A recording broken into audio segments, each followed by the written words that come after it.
श्री चंद्रशेखर जी। धन्यवाद सभापति जी, आपका और स्पीकर साहब का, जिन्होंने अलाउ कर दिया हमें अपनी बात रखने के लिए। जल्दी बोलें।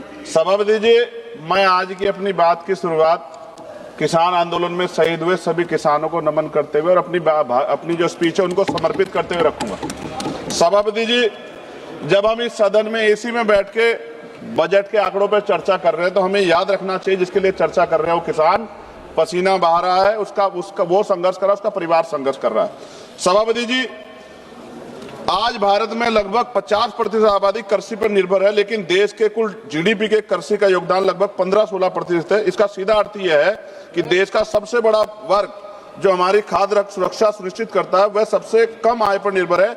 ये केवल एक आर्थिक असंतुलन नहीं बल्कि सामाजिक न्याय का भी बड़ा प्रश्न है। तो मैं, क्योंकि समय का मैं गंभीरता से विषय पे बात रखनी है, मैं मंत्री जी से पूछना चाहता हूं कि जो कृषि का बजट है इस बार लगभग 1.5 लाख करोड़, पहली नजर में तो बड़ा दिख रहा है, लेकिन जो जमीनी जरूरतें अगर उनको देखते हैं तो ये तो बहुत कम दिखाई देता है। महंगाई लगातार बढ़ रही है। ये बजट किसानों की जरूरतों के अनुसार नहीं है बल्कि सरकार की प्राथमिकताओं के अनुसार है। इसको आपको देखना चाहिए। पीएम किसान योजना 6,000 रुपए देते हैं आप सालाना। अगर इसको सही देखें तो 500 रुपए महीना, 500 रुपए में घर नहीं चलता है। मेरी मांग है कि इसको बढ़ा के 1 लाख रुपए किया जाए। एमएसपी की गारंटी किसानों को उनकी सभी फसलों पे मिलनी चाहिए। सभापति जी, एमएसपी का बोर्ड पूरे देश में लगा है, लेकिन उसका लाभ कुछ क्षेत्रों तक सीमित है।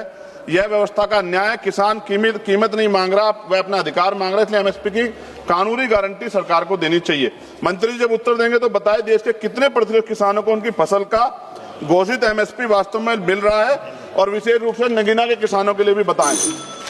मैं 3 मिनट में खत्म करूंगा, 3 मिनट प्लस नहीं जाऊंगा। फसल उगाता है मगर दाम नहीं मिलता, मेहनत का हक उसे हर शाम नहीं मिलता, बाजार में उसकी कीमत कोई और तय करते देता है, उसका पसीना भी जैसे सस्ता कर देता है। किसान भीख नहीं अपना अधिकार मांगता है, वो अपने पसीने का सिर्फ उचित दाम मांगता है। फसल बीमा योजना पे भी सरकार ध्यान दे।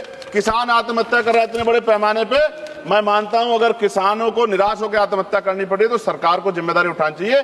ये सरकार की जिम्मेदारी है। सभापति जी, पिछले 10 वर्षों में उत्तर प्रदेश में जब मंत्री जवाब देंगे तो बताएं कितने किसानों ने आत्महत्या की है और उन्होंने उसको रोकने के लिए क्या कदम उठाए। मैं अब अपने क्षेत्र की मांग करूंगा। नगीना क्षेत्र में किसान गन्ने से परेशान है, गन्ने के रेट से। मेरी मांग है, डबल इंजन की सरकार है यूपी में, यहाँ 500 रुपए किसानों गन्ने का मूल्य करना चाहिए। दूसरा, 14 दिन के अंदर उसको पैसा मिल जाए।